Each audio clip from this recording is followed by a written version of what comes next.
Bonjour chers internautes de Leral.net, bienvenue à votre plateforme Leral TV. Aujourd'hui nous avons un invité de marque, une personnalité éminente sénégalaise, continentale mais aussi internationale par rapport aux fonctions qu'il a occupées. Il s'agit de Moussa Touré. Moussa Touré qui fut ministre de l'économie, des finances et du plan entre avril 1990 et avril 1991, si on ne se trompe pas. Moussa Touré aussi qui est le leader du parti Set Jariñ Sama Réew. Je pense que c'est comme ça que j'ai bien prononcé. Bonjour Monsieur Touré. Bonjour. Merci de nous avoir accordé cette interview. Voilà, peut-être première question juste prosaïque pour entrer dans le vif du sujet. Récemment, d'éminentes personnalités, à savoir le calife de Pire, Moustapha Cissé, et aussi Habib Thiam, l'ancien Premier ministre, ont été rappelés à Dieu. C'est une immense perte quand même pour le Sénégal. Merci beaucoup. Je vais commencer effectivement par rendre hommage à ces deux éminents Sénégalais, le Premier ministre Habib Thiam et l'ambassadeur Khalif Moustapha Cissé de Pire, qui ont été de grands patriotes, qui ont été des acteurs éminents à la période qui a précédé l'indépendance du Sénégal et qui ont contribué de manière significative à la construction du Sénégal moderne, ce Sénégal que beaucoup de pays africains et même au-delà de l'Afrique ont aimé, ont copié sans jamais l'égaler. Mais je voudrais également, puisque nous sommes ce vendredi saint à l'heure des condoléances et des hommages,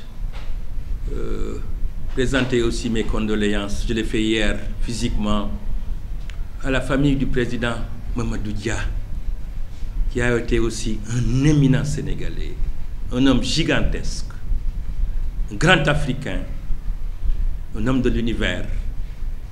Et le président Mamadou Dia a perdu une de ses filles, Oulimata, il y a 3 ou 4 jours. Et je suis allé hier à son domicile, présenter les condoléances et rendre hommage à sa famille, dont sa sœur Madeleine Dia. Cela étant dit, je voudrais, puisque vous avez fait l'étalage de mes diverses fonctions, ajouter que j'ai été modestement ambassadeur du Sénégal en Allemagne pendant 7 ans, ce qui d'ailleurs fait dire à quelqu'un que j'ai une épouse allemande et que j'ai un passeport allemand, ce qui est faux bien entendu. Mais j'ai également surtout été président de la commission de l'UEMOA pendant 8 ans. Immense organisme qui a beaucoup fait.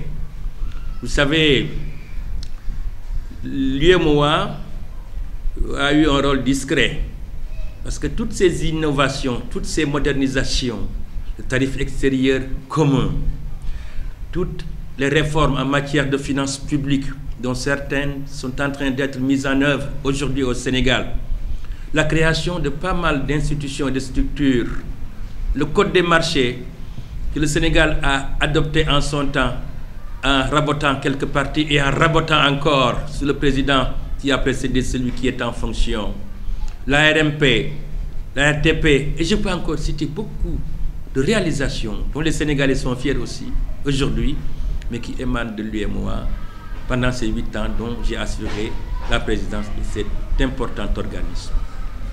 Voilà ce que je voulais ajouter à ce que vous avez dit, qui est tout à fait exact. Absolument. Première question, on vous connaît comme un brillant économiste.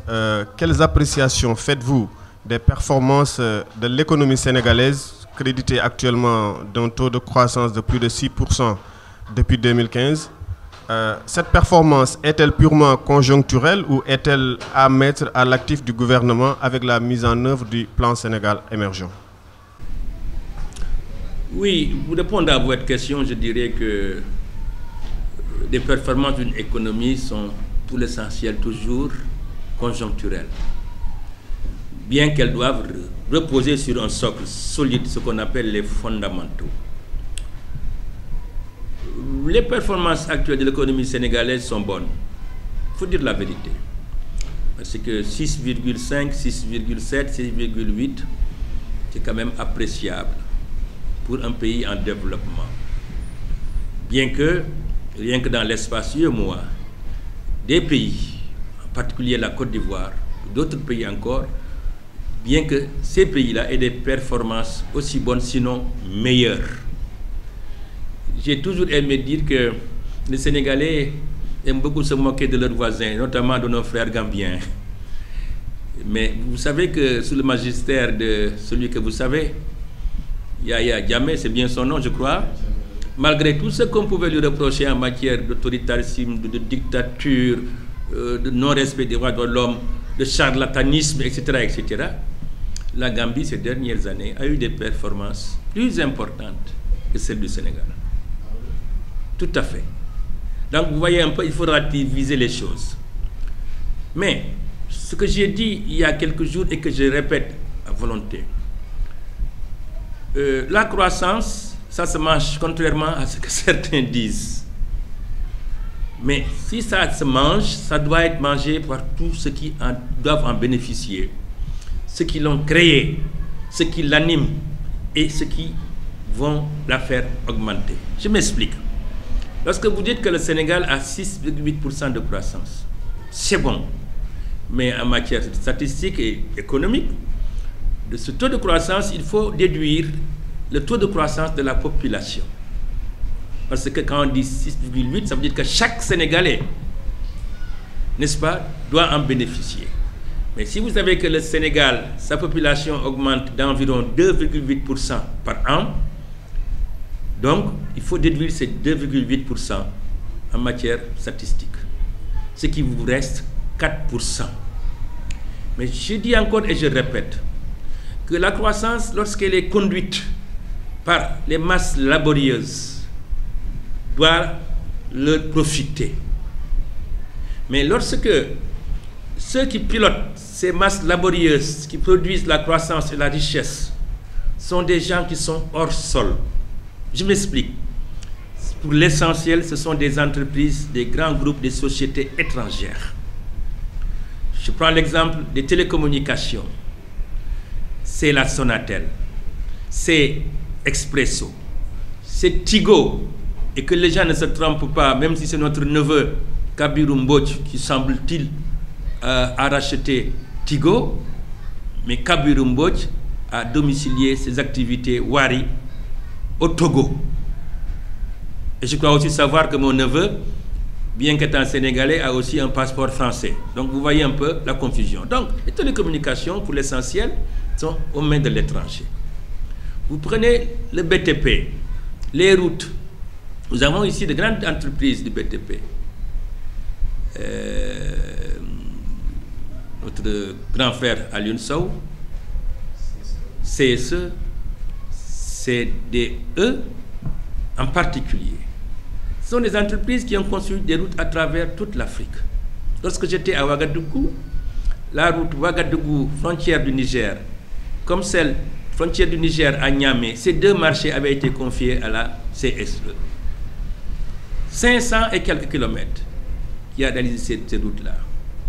CSE et CDE ont réalisé des routes au Cameroun, en Gambie, ici, jusqu'en Égypte.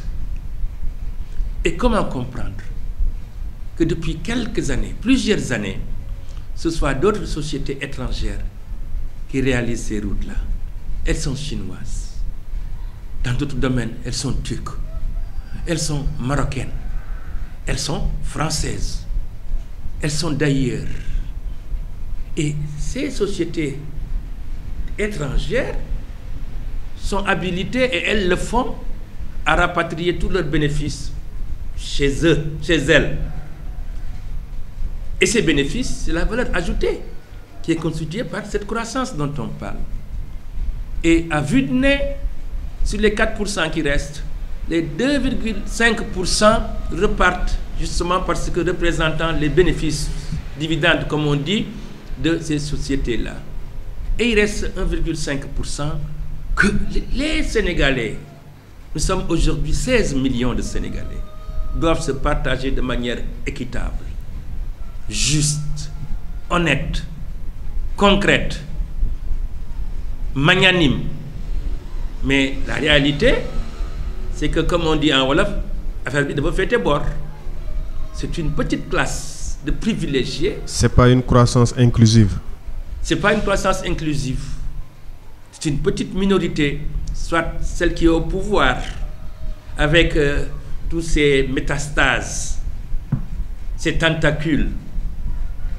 Ou alors, s'agissant d'un secteur privé, près de toutes pièces, différent de celui dont je viens de parler, des gens qui n'avaient pas d'entreprise il y a quelques années et à qui on confie aujourd'hui des marchés de plusieurs dizaines de milliards.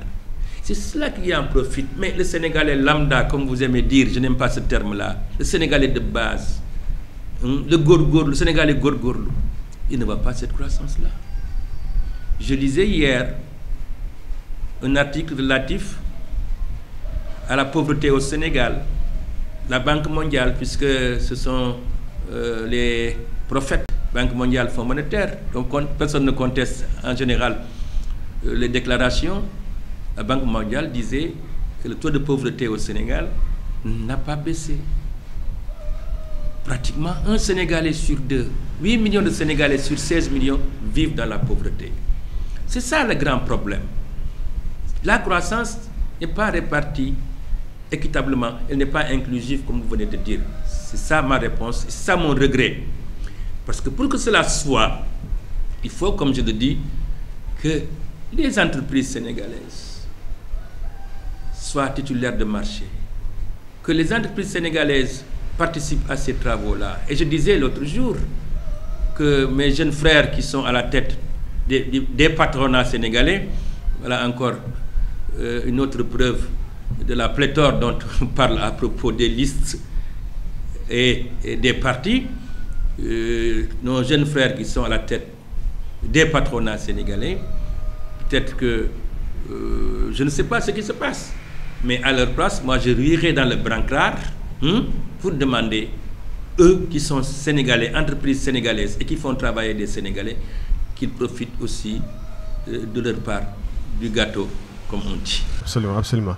Maintenant, parlant du PSE, est-ce que les résultats enregistrés sont à la hauteur des défis en termes de création d'emplois et d'éradication de la pauvreté? Ce plan est-il fondamentalement différent dans son approche des documents de stratégie de réduction de la pauvreté qui ont été expérimentés jusque-là sous l'égide du FMI avec les résultats que nous savons?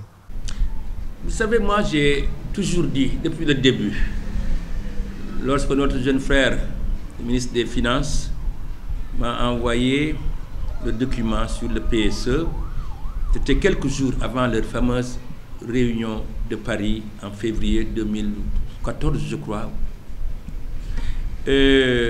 Quand j'ai regardé, je me suis rendu compte, et je l'ai dit à plusieurs fois, un programme doit d'abord reposer sur une vision. La vision doit être présentée, déclamée, déclinée, pour que tout le monde en sache, comme on dit. Je n'ai pas vu ça dans le PSE. J'ai vu peut-être un paragraphe ou deux paragraphes où on parle de cette vision-là, qui ne s'est limité qu'à dire que si on fait tel programme, tel projet, le Sénégal sera parmi les leaders en Afrique. C'est ça la vision. Comparer Woudié. Mais ce n'est pas des objectifs. Et lorsqu'on regarde le PSE, mes souvenirs sont un peu loin parce que c'est un document que j'ai rangé, on se rend compte que c'est une succession de programmes et de projets dont l'essentiel existait dans les tiroirs des ministères, qu'on a sortis, qu'on a dépoussiérés et qui n'ont aucun lien les uns par rapport aux autres. Et c'est ça qu'on a présenté comme étant le programme salvateur du Sénégal aux horizons 2035 ou quelque chose comme cela. Et on s'est évertué pendant un an, un peu plus, à nous dire, bon, les fonds promis rentrent. On a reçu tant, on a reçu tant. Puis ça, ce n'est pas une information qui intéresse les populations, c'est les réalisations qui les intéressent. Et jusqu'au jour d'aujourd'hui, si vous regardez bien les réalisations dont le gouvernement s'enorgueillit, ne sont pas dans le PSE. L'autoroute Ila Touba n'est pas dans le PCE. Le programme d'urgence de développement communautaire, PUDC, n'était pas dans le PSE. Et d'autres éléments encore. Donc, c'est comme un chiffon rouge, comme on dit en matière de tauromachie, qu'on agite comme ça pour faire peur ou attirer les Sénégalais pour leur montrer qu'ils sont en train de travailler. Je suis passé encore, puisque je le fais régulièrement avant-hier, devant le site de Diamniadio. Si vous y passez, est-ce que vous voyez des gens travailler? Tous ces chantiers-là. Là où on travaille, c'est des gros chantiers, vous voyez 2 ou 3 personnes qui s'agitent. Tout est bloqué. C'est facile à vérifier. Et même ce qui est en train d'être réalisé, sans être un expert en la matière, on découvre qu'il y a des tas de choses qui ont été mal conçues, qui sont mal faites. Je dis, lorsque vous voyez en passant ces immeubles qui sont alignés à peut-être 10 mètres les uns des autres, comme on a vu ça en Corée du Sud, où ils n'ont pas d'espace, le pays est montagneux. À Diamniadio, il y a de l'espace où les gens doivent vivre, respirer. Pourquoi coller les immeubles les uns et les autres le long de l'autoroute, comme on les voit? C'est mon sentiment, mon opinion, mais je me suis adressé à des spécialistes qui ont relevé une multitude d'erreurs. Et tout ça parce que, justement, ces conceptions, mais même ces attributions de marché, de terrain, de sites, de programmes, de projets n'ont pas été faites de manière sérieuse, rigoureuse et honnête. Un exemple. Lorsque le Sénégal a décidé de confier le site de l'ancienne gare routière ici à Adowa, société marocaine, alors que cette société au Maroc était en grande difficulté, pratiquement au bord de la faillite, surendettée. 6 mois de ma maison, de mon salon, je sais cela, les décideurs de ce pays devaient le savoir. Et c'est en ce moment qu'ils lui ont confié cela, mais en même temps, en lui confiant encore un méga projet sur Diamniadio, ou même des membres du gouvernement, des responsables de l'État, se sont offusqués là-bas et ici des conditions qui leur ont été faites. Parce qu'on leur dit construisez et vendez. Tout ce que vous n'arriverez pas à vendre, l'État va les prendre à sa charge. Mais ça veut dire qu'il n'y a aucun risque. Ça veut dire que vous preniez la CSE, CDE ou d'autres entreprises sénégalaises dans ces conditions-là. Même si ces sociétés n'ont pas les fonds suffisants, n'importe quelle banque de la place ou d'ailleurs, au vu de ces conditions-là, leur prêter de l'argent pour réaliser ces programmes-là. Absolument. Le rythme d'endettement du Sénégal, vous paraît-il soutenable au regard des critères de convergence de l'UEMOA et des potentialités de la croissance de l'économie? Vous savez, en 2005-2006, lorsque le Sénégal a bénéficié des remises de dette, notre dette extérieure était passée de 2650 milliards à 865 milliards, c'est-à-dire le tiers. Aujourd'hui, à l'heure où je vous parle, de 865 milliards, nous dépassons les 6 000 milliards. Et lorsqu'on évoque cela en disant attention, attention, parce qu'on dit en Wolof, on nous dit oui, mais on n'a pas encore atteint les 70% du PIB, du PIB que l'UEMOA a fixé. Mais le problème, c'est qu'on va vers ça. On n'a pas atteint, mais ça veut dire que quand on doit mourir, ce n'est pas subitement qu'on meurt. On tombe malade, la maladie s'aggrave, on agonise et on meurt. Alors, dans ce cas d'espèce, je me demande si en matière de dette, nous ne sommes pas en train d'agoniser. Parce que si on est autour de 60%, 70%, c'est pas loin. Et je dois ajouter encore que de tous les pays de l'UEMOA, le Sénégal est le pays le plus endetté en rapport avec son PIB. C'est des choses qu'il faut dire aux gens. Sinon, quand tu entends dire, oui, qu'en 5 ans, le régime de Macky Sall a engrangé en matière d'aide publique ou d'aide extérieure, combien de fois de plus que le président Wade a 12 ans. Mais c'est des choses qui sont des aberrations, qui n'ont aucun sens. Un ministre des Finances sérieux, des services du ministère des Finances sérieux, ne devrait pas sortir ce genre de choses, parce que ça n'a aucun sens. Comme je vous le dis, on peut doubler notre endettement et dire qu'on a engrangé plus que Wade, mais après, qu'est-ce qui va s'en suivre? Cessation de paiement, banqueroute de l'État, et un retour même plus grave à la situation qu'on a connue dans les années 70 et 80. Donc voilà la situation. Il faut qu'on fasse attention. Vous évoquez tantôt le Maroc par rapport à Diamniadio.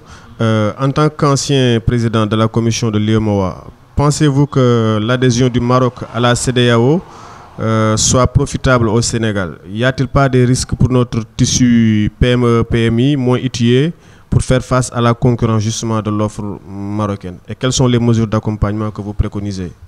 Je vais vous dire une chose. Lorsque l'UEMOA avait le vent en poupe, c'est peut-être pas évident aujourd'hui, j'ai été saisi par plusieurs pays maghrébins, arabes disons de manière générale.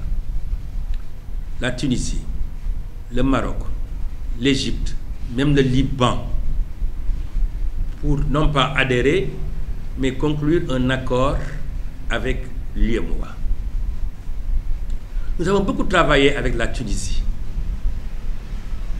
et nous avons abouti à des blocages sérieux parce que ce sont des pays dont le développement est quand même plus avancé que le Sénégal.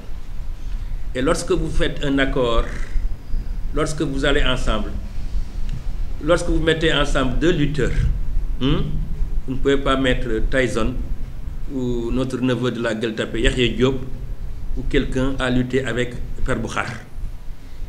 Ils ne boxent pas, ils ne luttent pas dans la même catégorie. Donc voilà un peu ce qui devait se présenter et nous avons négocié jusqu'à aboutir à des blocages.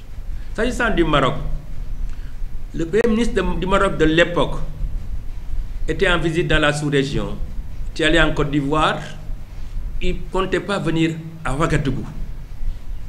Et il m'avait saisi pour que nous nous rencontrions à Abidjan. Et finalement, c'est lui qui est venu à Ouagadougou. Et nous nous sommes rencontrés à l'hôtel Silmandé où il logeait.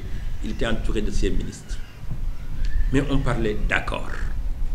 Alors aujourd'hui, on parle d'adhésion. Mais vous savez, lorsque nous avons tous accepté d'être membres des Nations Unies, le monde entier, on ne peut pas refuser à tel ou tel regroupement de s'élargir, de s'agrandir, parce que tout cela est un motif qui facilite la paix et l'entente, non seulement entre les pays, mais entre les populations. Maintenant, le président Senghor disait une fois à un sommet de la CEDEAO en 1975 à Abidjan que le Zaïre de l'époque, la RDC, voulait adhérer à la CEDEAO. Vous savez, la CEDEAO, c'est un peu l'ancêtre de l'UEMOA. J'étais directeur et qui avait pratiquement les mêmes pays membres. Et je me souviens de ce huis clos des chefs d'État à Abidjan, quand le président Senghor disait, oui, mais le Zaïre est en Afrique de l'Ouest. Et c'est le président Mokhtar Ould Daddah de Mauritanie et Fred Boigny de Côte d'Ivoire qui l'ont dit, ouais, Senghor, tu nous fatigues. Nous avons parlé avec Mobutu, il dit qu'il n'a rien à voir avec l'Afrique de l'Ouest. Et c'est vrai que le Zaïre est sur la côte ouest de l'Afrique, comme le Maroc aussi, au-dessus de la Mauritanie. Mais enfin, est-ce que tout cela suffit pour faire de l'adhésion du Maroc, une fois que cela fait, une raison de renforcement et d'efficacité de la CEDEAO, de cohésion de la CEDEAO? Si c'est le cas, on ne s'y oppose pas, parce que ça va être au profit mutuel de l'ensemble de nos populations. Il faut que les responsables soient vigilants, qu'ils veillent à ce que ce soit une affaire gagnant-gagnant. Gagnant, absolument.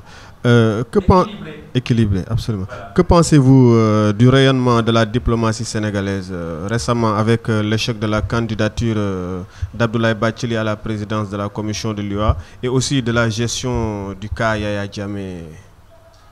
Moi, à votre place, je vais poser la question en disant que pensez-vous du non-rayonnement de la diplomatie sénégalaise? Parce que c'est de ça qu'il s'agit. Vous savez, nous avons vécu une période où le Sénégal, tout à l'heure je le disais, était rayonnant après l'indépendance du Sénégal. Non seulement rayonnant sur le continent, mais rayonnant dans le monde entier.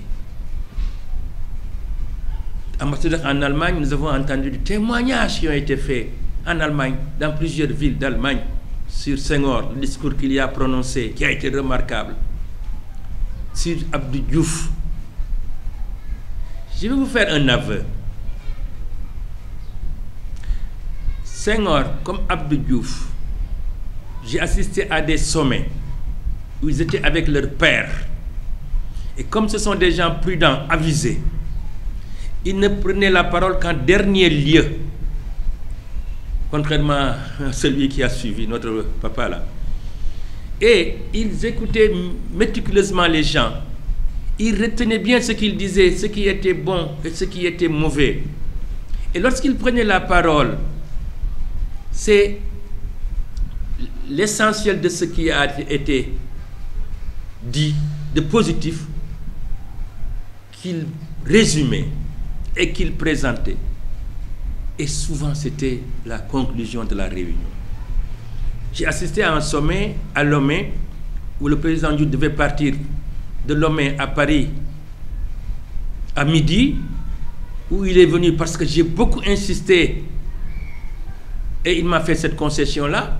Lorsqu'il a parlé en dernier, en se levant, en demandant à ses pairs de l'excuser, tout le monde s'est levé et la réunion était finie. On a vécu ça.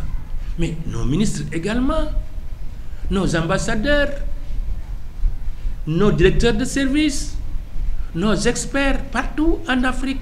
Si le Sénégal n'était pas président d'une commission, d'une structure, d'une instance, le Sénégal était rapporteur parce que les gens disaient que les Sénégalais parlent et écrivent bien.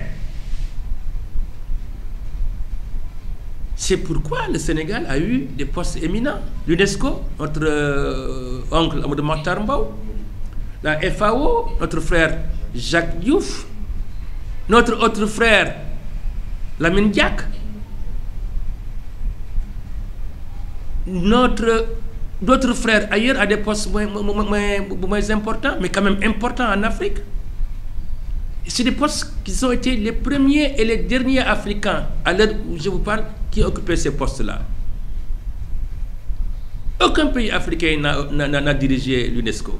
Aucun pays africain n'a dirigé la FAO.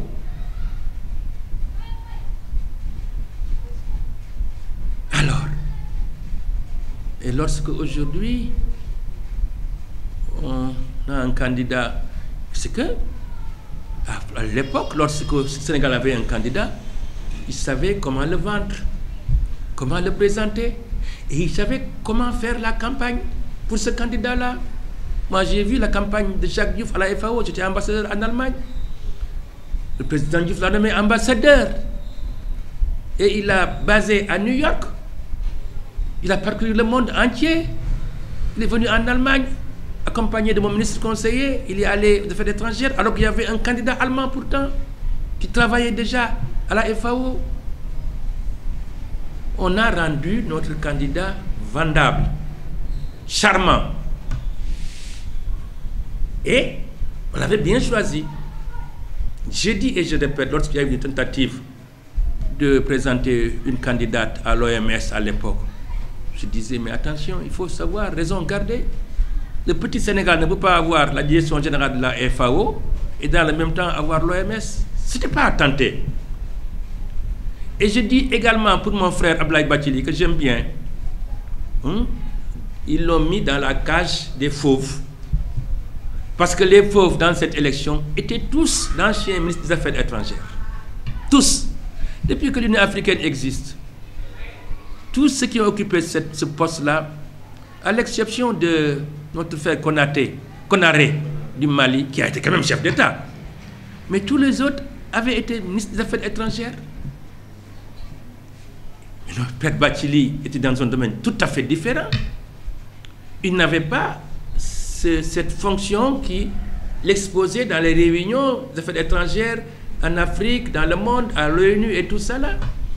Donc dès le départ, c'était peine perdue. Ensuite, ils ont mené une campagne de charlatans, de clochards. Parce que, vous savez, mon cher ami, quand vous avez une affaire importante et que vous voulez envoyer un émissaire à une personne importante, un chef d'État, vous ne lui envoyez pas n'importe qui. Or, à l'époque, j'ai vu, on a envoyé des petits ministres là, ils ne savaient même pas de quoi il s'agissait dans certains pays. Et bon, on ne leur voue pas le respect qu'il faut. J'ai dit qu'il aurait été plus simple, plus facile de choisir dans tous ces pays-là. Il y a des Sénégalais qui sont là, en terre sénégalaise, qui sont bien connus, qui ont occupé des fonctions dans ces pays. Moi, de Burkina Faso, j'ai vécu 15 ans de ma vie, 7 ans directeur de la CAO, 8 ans comme président de la commission de l'UEMOA. Tous ceux qui sont au pouvoir dans ce pays-là, aujourd'hui et même il y a quelques années, c'est des gens que j'ai connus comme étant des jeunes hommes, qui me fréquentaient, qui venaient chez moi, jusqu'au chef d'État. Alors, envoyer un ministre et dire on l'accompagne au Burkina avec Moussa Touré, ou quelques autres peut-être, Moussa Ngom, ou je ne sais pas, serait valorisant, parce que ces gens me respecteraient. J'ai connu parmi ces chefs d'État actuels, certains dont les pères, ou en tout cas les prédécesseurs étaient là. J'ai assisté, assis dans le salon, avec leur père ou leur tuteur, président de la République, les appeler, les mettre au garde à vous, les engueuler devant moi, plusieurs fois. Ce chef d'État-là, si je le rencontre aujourd'hui, vous ne croyez pas qu'il va me respecter? Voilà un peu la cause de l'échec donc de cela. Bon, maintenant, l'UEMOA, ça c'est le sommet des sommets. Parce que dans les organisations, ou bien on est en sous-main comme les États-Unis, qui ne dirigent pas beaucoup d'organisations, mais qui ont le pouvoir de l'argent. Et comme on dit, qui paye, commande. Ou bien alors, si on est des petits pays comme nous, mais avoir la place qui convient, qui revient à ce qu'on représente. Dans l'UEMOA, la Côte d'Ivoire représente 40% de la richesse, le Sénégal 20%, la moitié, et les autres pays se partagent le reste. Donc, de la même façon que Moustapha Agnès, notre frère, est devenu président de l'Assemblée nationale après les présidentielles de 2012, parce qu'au premier tour, il y avait le président Wade, sorti du jeu, Macky Sall, président de la République, donc il était légitime qu'il soit président de l'Assemblée nationale. Donc, dans l'UEMOA, si la Côte d'Ivoire occupe depuis le début le poste de gouverneur de la BCEAO, donc le Sénégal devait avoir et garder. Surtout que c'est le Sénégal, c'est Abdou Diouf, avec un document que je lui ai fait, avec ma complicité, qui a créé l'UEMOA. En juin 1990, au sommet de la Baule, en France. C'est ce document qui a été remis à Alassane Ouattara, actuel président de la Côte d'Ivoire, à l'époque gouverneur de la BCEAO. Et c'est ça qui a été travaillé, étudié, élargi, qui a abouti le 10 janvier 1994 à la création de l'UEMOA. Donc nous avons un rôle et une place normalement prééminent dans l'UEMOA. Donc la présidente de la commission de l'UEMOA nous est revenue pour cela et pour des problèmes personnels. Il faut dire, on a sorti beaucoup de choses. J'avais voulu parler, mais c'est des problèmes personnels que moi-même, Moussa Touré, j'avais avec Abdoulaye Wade, qu'on a été à renoncer à ce poste. Parce que on a voulu mettre notre Sénégalais, les chefs d'État ont refusé. Pendant 1 an. Et comme il fallait persister, le Sénégal a dû renoncer au poste, au profit du Mali. Voilà ça, c'est l'histoire. Sinon, c'est un poste qui nous revient. Alors, aujourd'hui, quelle est la géographie de l'UEMOA? Le Sénégal n'a aucun poste. Aucun poste. ni à la commission de l'UEMOA. Il y a un Sénégalais qui est commissaire, mais chaque pays a un commissaire. Mais dans le futur, il y a des promesses par rapport à certains postes. Mais un pays ne vit pas de promesses. Un pays vit de certitudes, d'écrits, signés, paraphés. Donc, la commission de l'UEMOA, rien. La BCEAO, rien. La BOAD, rien. La BOAD, depuis sa création, dirigée par M. Damiba, qui était burkinabé, depuis son départ, c'est le Bénin qui occupe ce poste jusqu'à aujourd'hui. Le Bénin. Et nous, on n'a plus rien. Alors, vous nous dites qu'on a des promesses. Qu'est-ce qu'on nous promet? Vice-gouverneur de la BCEAO, secrétaire général de la BCEAO. Mais tout ça, ce sont des postes, je ne dirais même pas d'exécutants, mais ce sont des figurants. Très simplement, et je sais de quoi je parle.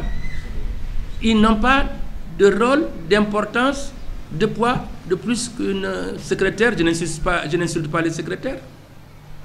C'est ça la réalité. Alors qu'on ne nous encense pas tout ça en disant que oui, on s'est arrangé et tout ça là. Et c'est ça aussi justement qui marque encore une fois la faiblesse notoire de notre diplomatie. Je ne veux jamais faire d'attaque ad hominem. Mais je connais personnellement, pour les avoir pratiqués, tous ceux qui occupent le landerneau dans les ministères importants et des choses, tout ça là. Mais je dois dire, sans entrer dans les détails, que beaucoup d'entre eux ne sont pas à leur place. Toujours dans ce débat-là, quelle est votre position sur le débat agité par certains intellectuels de l'économie sur la nécessité d'une sortie du franc CFA pour être plus nationaliste? Je vais vous dire une chose. Lorsque vous marchez dans la rue et que quelqu'un vous interpelle en vous disant « Ah, votre chemise est déchirée, votre chemise est sale », est-ce que vous allez tout de suite l'enlever pour continuer à marcher torse nu? Vous allez attendre d'avoir une chemise propre, pas déchirée, pour jeter l'autre. C'est ça la problématique du franc CFA. Il ne convient à personne. On peut dire que c'est un pis-aller. Mais quoi à sa place? Je dis et je répète, il n'y a pas un patriote, un nationaliste africain qui puisse défendre bec et ongle le franc CFA.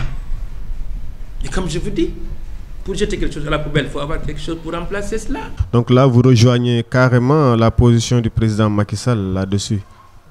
Je ne connais pas sa position. Oui, il dit que les gens doivent réfléchir à la question avant de proposer quelque chose. Sur un débat comme cela, c'est Macky Sall qui doit rejoindre ma position, mais pas moi, parce que j'en sais plus que lui. Il faut dire la vérité. Parce que c'est mon domaine. J'ai vécu en permanence. Je ne suis pas ingénieur des mines, moi, ou je ne sais plus de quoi. Voilà ma réponse. Absolument. Que répondez-vous à la levée de bouclier dernièrement contre vous après votre conférence de presse? Il s'est agi de la première dame, il y a eu un méli-mélo, il y a eu beaucoup de discussions, beaucoup de contributions et des personnes qui vous ont attaqué. Quelle est votre réponse actuellement? Beaucoup de gens me disent, mais Moussa, tu as fait beaucoup mal à ces gens-là. Parce que pour que je mette tous à s'agiter comme ça, à répondre à tort et à travers, c'est que tu as dû leur faire mal. Et bien, si je leur ai fait mal, c'est ce que je voulais, pour qu'ils changent, qu'ils deviennent propres, qu'ils deviennent nets, qu'ils deviennent honnêtes, qu'ils deviennent justes. Ma réponse tient à deux adages. Un, on ne répond pas au coup de pied de l'âne. Et deux, les chiens aboient, la caravane passe.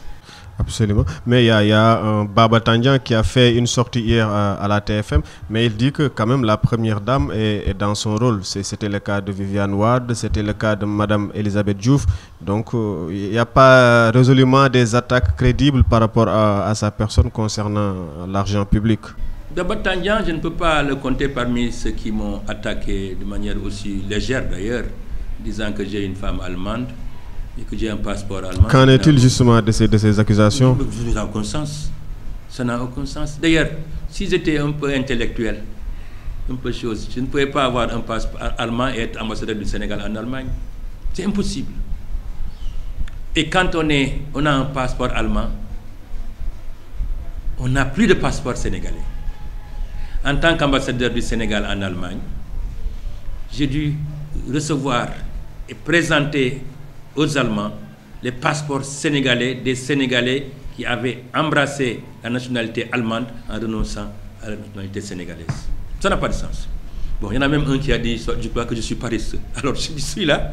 Il dit que vous étiez un ministre paresseux. Waouh, mais celui-là, beaucoup de gens lui ont répondu vertement. Et mon cher ami, est-ce qu'un ministre paresseux est à son bureau tous les jours à 7 h du matin? Si j'avais été paresseux, le président Abdou Diouf, le ministre d'État Jean Collin, en tout cas ceux qui ont décidé à l'époque, est-ce que je serais parti de directeur de cabinet à secrétaire général, secrétaire d'État, ministre délégué et ministre embrassant l'économie, les finances, le plan, le commerce et d'autres choses encore à un moment où il n'y avait pas de Premier ministre? Est-ce que j'aurais fait tout ça? Si Abdou Diouf savait que j'étais paresseux, est-ce qu'il m'aurait nommé ambassadeur en Allemagne?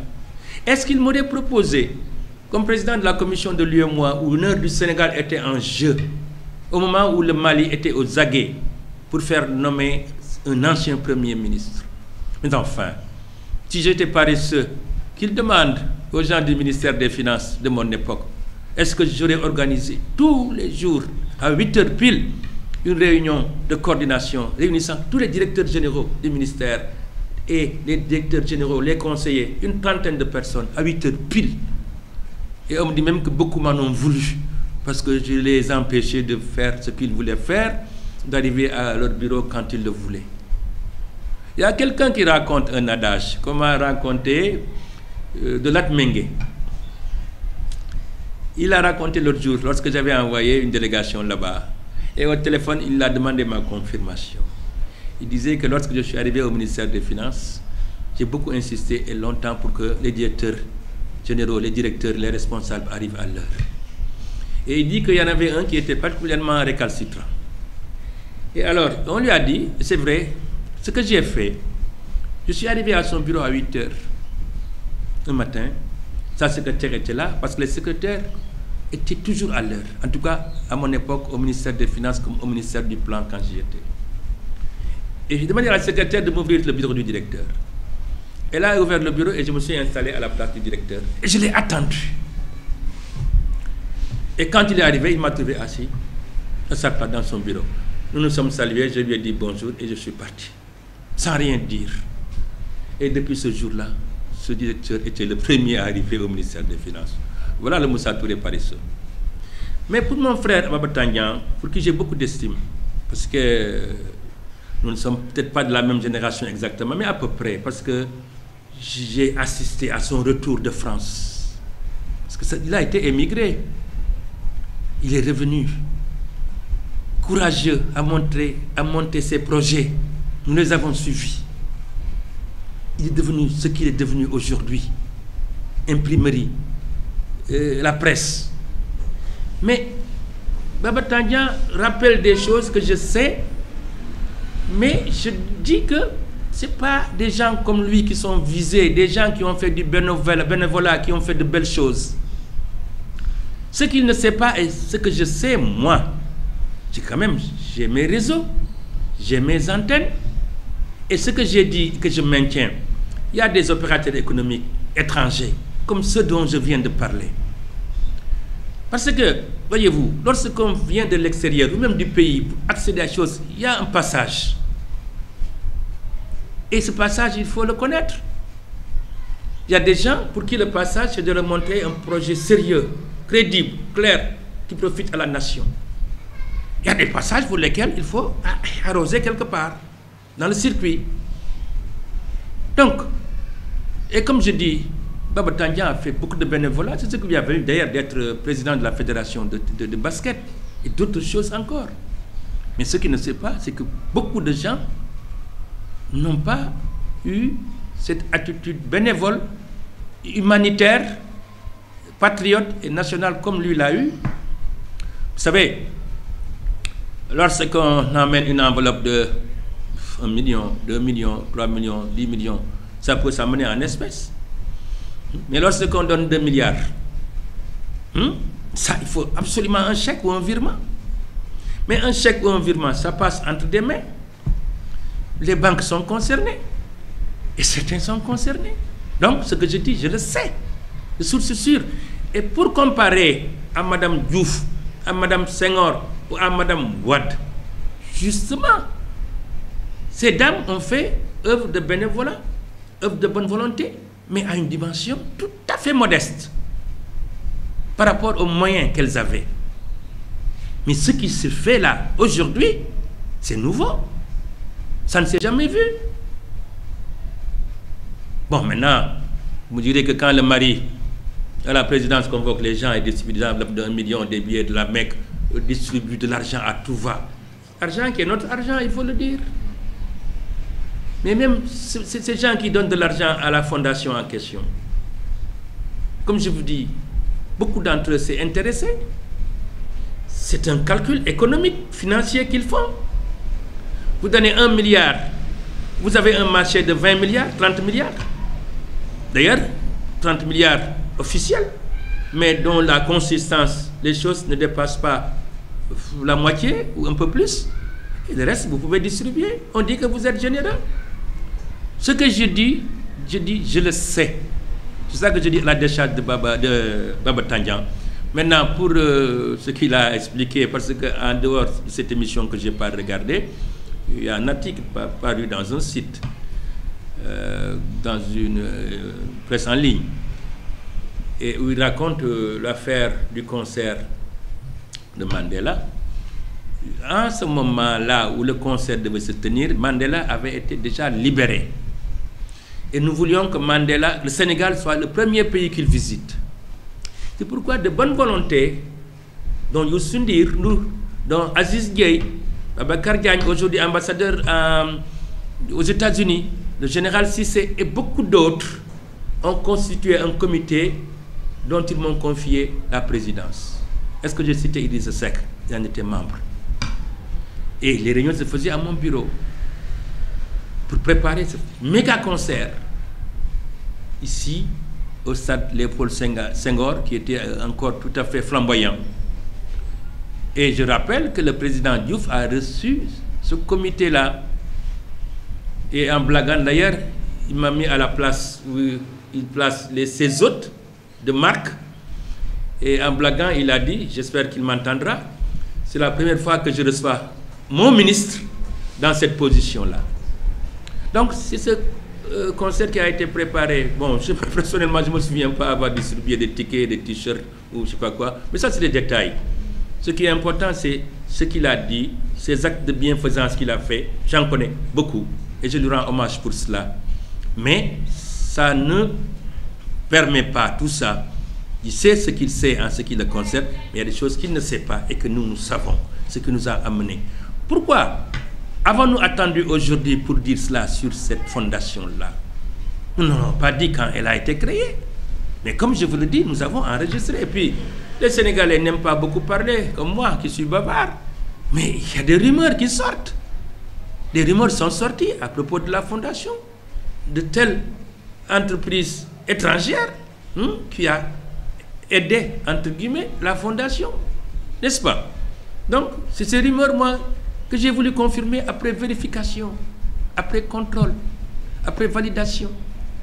Voilà ce que je peux en dire. Nous sommes à la fin de cette émission. Leral.net, à travers sa plateforme, a été vraiment heureux de vous avoir comme invité. Et peut-être on va vous laisser vous donner votre mot de la fin. Oui, mais je voudrais d'abord vous remercier. Et puis nous sommes vendredi. Présenter mes vœux aux Sénégalais en ce vendredi saint. Et puis dire que nous allons entrer dans une période que tout le monde craint d'être difficile. Je crois qu'il n'y a pas lieu, pendant ce mois qui va démarrer demain, jusqu'au 30 juillet au moins, de faire preuve de violence, d'agression physique, d'attaque avec des gourdins, des machettes, etc. C'est le jeu démocratique. Il faut le mener par le verbe. Par le verbe, on peut dire tout ce qu'on veut. Et bien entendu, sans insulter de père et de mère, sans traiter les gens d'esclaves. ou de sorcier, ou de djinné, ou de dëmm.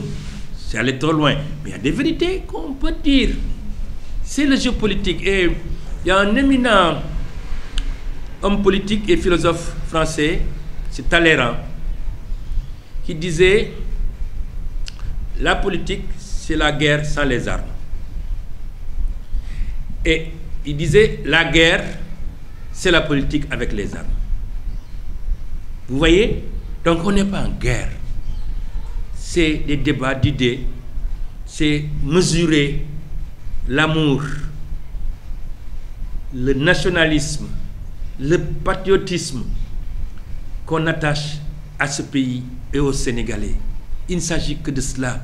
S'il n'y avait pas de divergence, de vues, d'options, de convictions, d'engagement, de valeurs, de principes, d'idéaux et d'ambitions pour le Sénégal, je ne serais pas là aujourd'hui pour parler de politique. Je serais tranquillement installé dans mon salon ou dans mon quartier de la Gueule Tapée que je chéris tant. Voilà ma conclusion. Yal nañu yàlla dimbali lii ñuy dugg élection yii période bii ñu génn ci jàmm na ci ñëpp liggéey pour mu demee noonu jërëjëf.